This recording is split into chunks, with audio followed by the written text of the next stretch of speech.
primer lugar, pues no sorprende, digamos, el anuncio en el sentido de exonerar al general, porque sabíamos que, dadas las condiciones particulares, coyunturales de México, en donde el gobierno pues trae una alianza muy estrecha con el ejército, se veía como inviable políticamente hablando que se realizara, digamos, una investigación exhaustiva sobre los posibles nexos del exsecretario con el crimen organizado. Es decir, que pesaron las presiones del ejército mexicano ante el presidente, ante el gobierno, tomando en cuenta lo que tú dices, ¿no?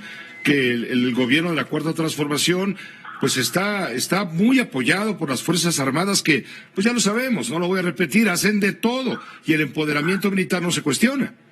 Así es. Ahora, lo que es sorprendente, Pepe, es que justamente hace unas horas apenas hubiera habido una expresión del presidente diciendo que se trataba de una fabricación y que después se publicaran las más de 700 páginas que le envió el gobierno americano al gobierno mexicano, donde figuran las pruebas, ¿no?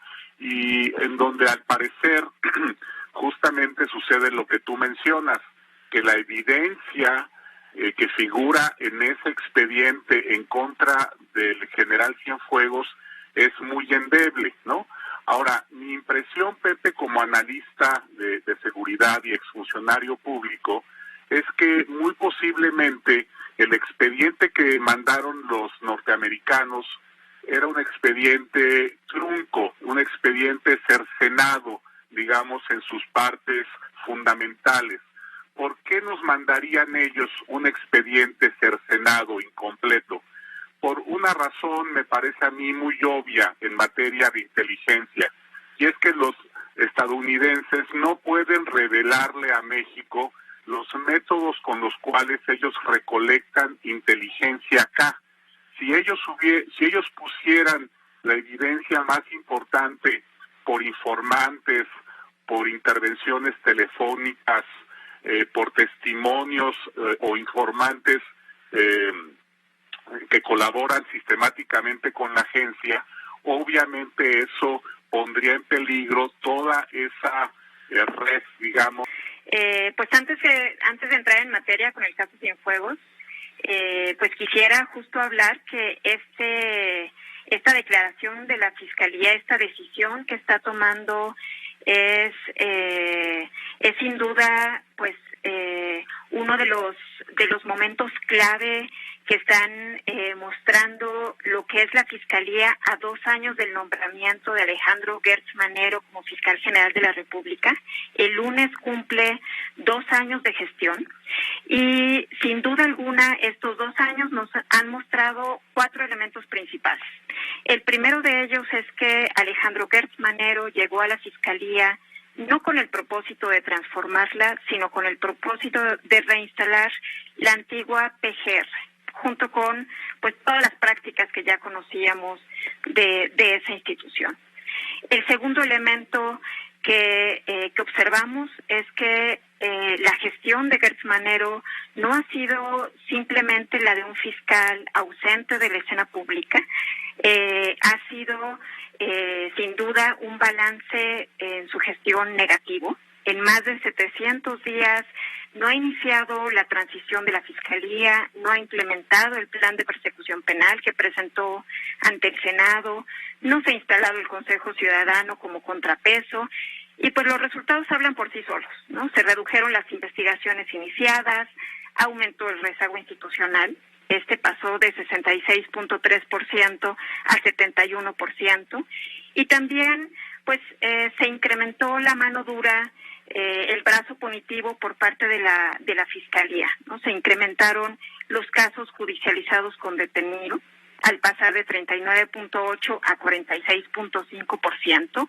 y el uso de la prisión preventiva, que es algo que tanto ha solicitado el fiscal Gertz Manero, pasó de 71% a 83.8%. Estos son solo algunos de los elementos que nosotros observamos. Un tercer elemento es, sin duda alguna, que Gertz Manero se ha dedicado a atribuir su falta de resultados al supuesto Tu cristalazo se enfoca, justamente, nos permite asomar, pues, asomarnos a todo esto. ¿Cuál es tu punto de vista periodístico, desde luego, de la situación? ¿Cómo estás, Rafael? Muy buenas tardes. ¿Qué tal, Pepe? Mucho gusto en saludarte. Muy buenas noches para ti, para todos. Bueno, Pepe, aunque nos haya tomado así repentinamente esta declaración de la Fiscalía General de la República en cuanto a la imposibilidad de fincarle cargos y posteriores investigaciones al señor exsecretario de la Defensa, el general Salvador Cienfuegos, no deja de acercarnos un poco a la frase con la cual el señor Marcelo Ebrard quiso explicar lo que venía cuando logró la repatriación de este militar de tan alto rango y tan prolijo pedigrí en la vida castrense. Él nos dijo que sería un suicidio no hacer una investigación en relación con las acusaciones que el gobierno de los Estados Unidos había enderezado en contra del general. Y yo no sé si lo que hicieron fue un suicidio, o si lo que hicieron fue una simulación, o simplemente no hicieron nada. Tampoco conozco, y no lo conoce nadie en México, el documento completo que la DEA le entregó a la justicia de los Estados Unidos para que con base en eso hiciera lo que hizo. Y tampoco sabemos en qué términos se negoció la entrega del señor general a las autoridades mexicanas. Lo que sí sabemos es que se estaba pidiendo una repatriación con fines de investigación. Y la investigación terminó de una manera muy veloz, porque todo esto no tiene ni un cuatrimestre, pues terminó simplemente diciendo las acusaciones que la DEA... Mira, no podemos generar una reapertura sin planeación. Ya lo vivimos durante el primer semáforo rojo, pasamos al semáforo naranja, no tuvimos los picos hospitalarios y de contagio que tenemos ahora, y durante el semáforo naranja llegamos a tener el 98% de la economía abierta. Quiere decir que iban bien las cosas. Se presentan entonces las reuniones por el Día de Muertos, posteriormente el evento del Buen Fin, que duró 11 días, y para el caso específico de la Ciudad de México 11 días. Después, a principios de diciembre, empiezan algunas reuniones de carácter familiar o empresarial, y posteriormente las posadas, llegan Nochebuena, y luego Navidad, y luego posteriormente Año Nuevo. Todos estos eventos sociales y culturales fueron provocando reuniones que promovieron, como ya se señaló, fiestas, reuniones familiares, reuniones empresariales, reuniones sociales, que incrementaron los contagios.